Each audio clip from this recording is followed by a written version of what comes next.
Nangyari na rin ba sa inyo yung habang nagsasala ka, nakadalawang rakaa ka na, or natapos mo na yung sala, tapos bigla mong naalala, hindi ka pa pala nakapag-wudu? Oo, ako rin po. Ganon din po yung nangyayari po sa akin, paminsan-minsan. Pakiusap ko po sana, tapusin nyo po itong video na to mula sa dulo para po maintindihan po natin ng mabuti, tsaka para maliwanagan din po tayo. Uulitin ko po, hindi po ako ustada. Balik Islam lang po ako. Ang mga ibinabahagi ko po ay mula lang po sa mga natututunan ko, mula po sa aking mga ustada. Ustad, shaykh, imam na napapakinggan ko. Wala rin po ito sa mga nababasa ko sa Quran, sa hadith na isinasabuhay ko bilang isang Muslim, na siya naman pong ibinabahagi ko po sa inyo. Ganito po yung gagawin natin. Dito po, pinas-forward ko po ito para po hindi po tayo mabagot sa panonood. Saka alam naman po natin na kapag binasa po natin yung mga yan, yung mga Arabic na yan, yung pamamaraan ng sala na yan, pag hindi natin pinas-forward na medyo mahaba-haba po itong video. So, ganyan na. Fast-forward na lang po yung ginawa ko. Sana na lang na masundan nyo po yan. Ang nais ko lang naman pong ipaalam sa inyo ay kung ano po yung gagawin natin kapag pag nagsasala tayo, yung nakadalawang rakaan na tayo, nakaapat na raka, bigla-bigla na lang po natin maalala na hindi pa pala tayo nakapag-wudu. Yan. So, yan lang po yung ibabahagi ko po ngayon kung ano po yung gagawin po natin kapag ganun po yung sitwasyon po natin.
Ay, oo nga pala, hindi pa ako nakapag-wudu.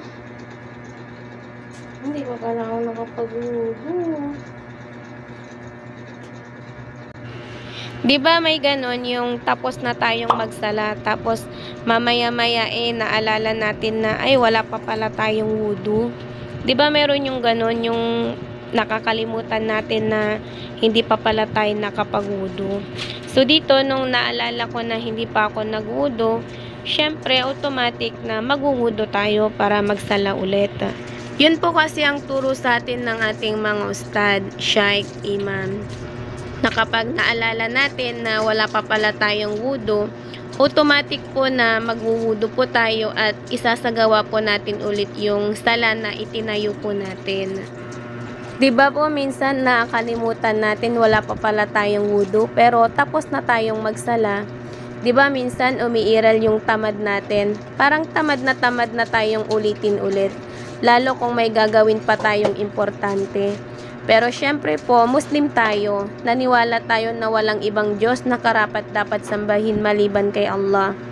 Saka isa pa, kaya tayo nagsala para sundin ang utos ng Allah, para din makakuha ng gantimpala, para na rin maproteksyonan, at higit sa lahat, para maisusi tayo na pumasok sa paraiso ng Allah subhanahu wa ta'ala, diba? Kaya po ang may papayo ko sa inyo, Assalamualaikum! Waalaikumsalam. Ang may papayo ko sa inyo, sa mga kapatid ko sa agama Islam, alisin natin ang katamaran natin lalo sa sala.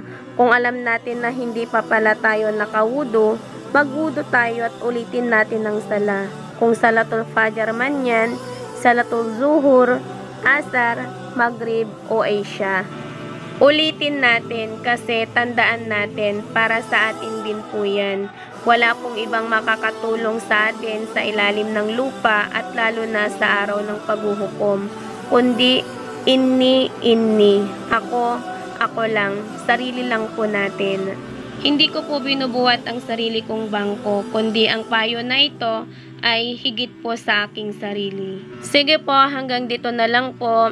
Kung hindi ka pa po nakapag-subscribe, please pa-subscribe naman po bilang pagsuporta sa mga ginagawa kong mga vlog tulad nito. Pa-like na rin po at pa-share. At i-click nyo na rin po yung bell notification para na ma-motify po kayo ni Lolo YT. Na ma-motify po kayo sa mga ginagawa ko pong mga video na katulad po nito.